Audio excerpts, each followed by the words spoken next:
In today's video, I'm gonna be showing you how to install apps on your Apple Watch.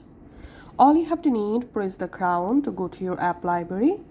From app library, you have to find out the App Store and open the App Store. Once you are in your App Store, it's time to search for the specific app to install. To do that, tap on this magnifying glass icon at the top left corner.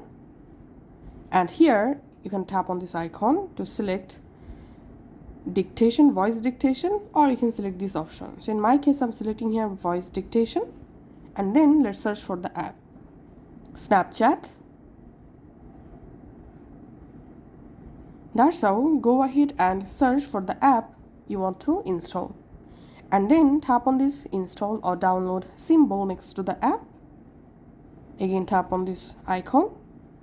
And the app will be installed on your Apple Watch in just few moments.